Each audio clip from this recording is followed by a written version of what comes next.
oil here, and then this is nuclear, and this is hydro, and solar.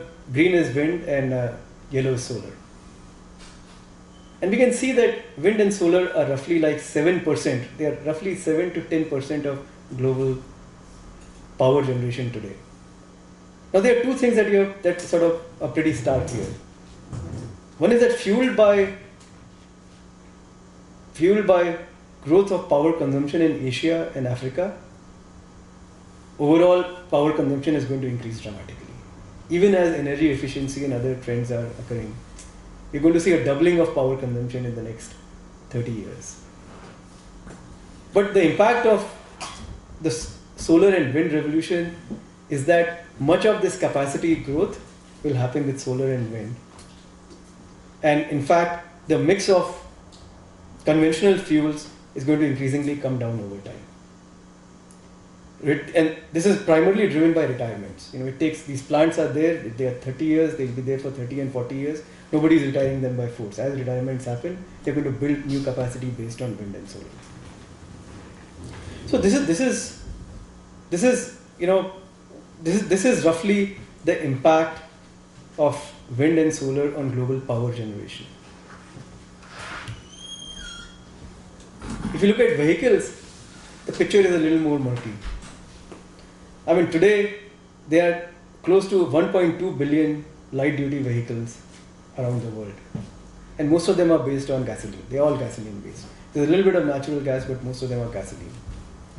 These light-duty vehicles will go up by another 400 million to around, by 2040, to 1.6 billion vehicles. As this whole stock of vehicles, even though there would be a rapid increase in electric and plug-in electric vehicles and battery electric vehicles, the overall stock of vehicles is, because it takes, people don't sell their cars immediately. Any vehicle that is introduced lasts for 20 to 25 years. And so the overall stock of vehicles, gasoline vehicles, is not going to change by much, which means that we don't expect the oil consumption to come down dramatically in the next 20 years. It will stabilize, it will not increase. As global capacity and usage of vehicles is increasing, and this is only for light duty vehicles. All heavy duty vehicles, trucking and all that, which consumes another 50% of global gasoline, that is probably not going to be affected by the electrification of transportation. So where does this sort of, what kind of a scenario do we end up with? So there's another sort of estimate by McKinsey, and they expect that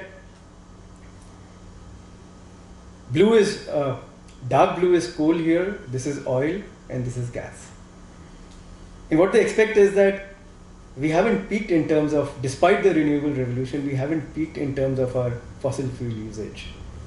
Now, China has made a commitment to,